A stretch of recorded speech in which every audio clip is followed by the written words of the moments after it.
El día de hoy aprenderemos sobre el uso del used to, un verbo muy peculiar en el idioma inglés. Su peculiaridad radica en el hecho de que es un verbo que prácticamente se utiliza en todo momento en el pasado. Y en nuestro equivalente a nuestro idioma es como decir acostumbrado a o hablar de las cosas que solíamos hacer. Entonces se podría decir que used to es una manera de decir el verbo soler, verbo que siempre dentro de nuestro idioma se utiliza en tiempo pasado. Veamos algunos ejemplos. El verbo soler se está utilizando aquí para Juan. En la primera parte podemos ver que dice que Juan solía trabajar en la mañana. En este caso, en rojo podemos ver el verbo solía porque es nuestra traducción y el tema que nos compete el día de hoy. Solía pasa a traducirse al idioma inglés como used to.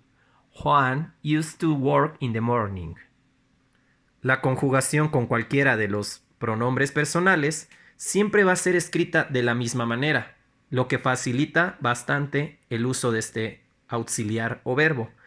Y es así como encontramos que I used to sería para decir yo solía. You used to sería para decir tú solías. Y así consecutivamente. Aclaro que también podrías decir yo acostumbraba a, tú acostumbrabas a, que es otra manera en la cual también podemos hacer su traducción. Eso nos lleva a una estructura para poder crear cualquier oración con el uso de used to. Primero, siempre colocaremos el pronombre o sujeto, según sea el caso. Posteriormente, nuestro auxiliar, used to. Después el verbo en infinitivo. Y por último, el predicado o complemento. Veamos algunos ejemplos. En el primer ejemplo tenemos un sujeto, María. Posteriormente, el used to tal cual. Y de ahí nuestro verbo en infinitivo. ¿Por qué es importante distinguir que el verbo está en infinitivo? Ya que si estamos hablando de un hecho del pasado, podríamos confundirnos y querer poner el verbo con terminación ed, es decir, ponerlo en pasado. Sin embargo, esto no será necesario, debido a que el used to ya está en pasado y con eso basta para que la oración se sobreentienda que es una acción que sucedió en el pasado. Por lo tanto, play es correcto. Y después como complemento tenemos estas dos palabras. María used to play with dolls. María solía jugar con muñecas. En el segundo ejemplo, en lugar de sujeto tenemos un pronombre. They. They used to wake up late.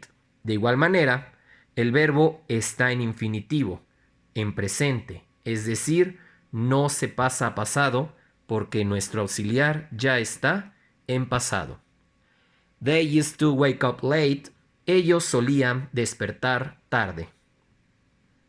Ahora, ¿qué pasa si en lugar de decir algo que solía hacer, quisiera escribir sobre algo que no solía hacer?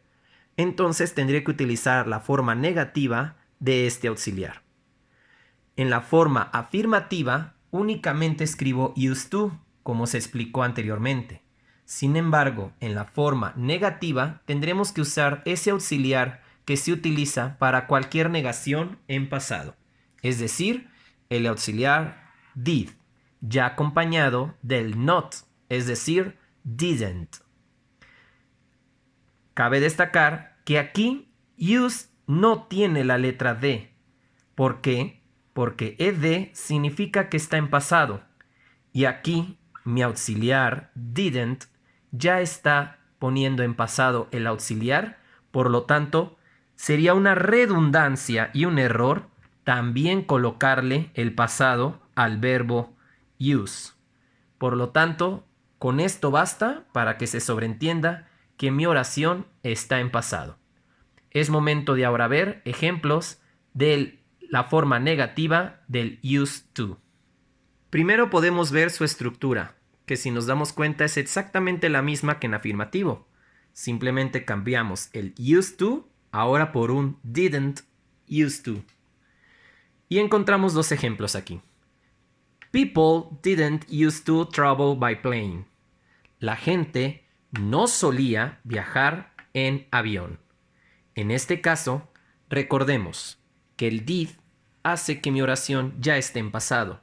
Por lo tanto, ni use requiere estar en pasado y mucho menos travel, que es nuestro verbo que estamos ocupando. En el segundo ejemplo, she didn't used to work daily, encontramos la misma situación. El did ya hace que esté en pasada la oración.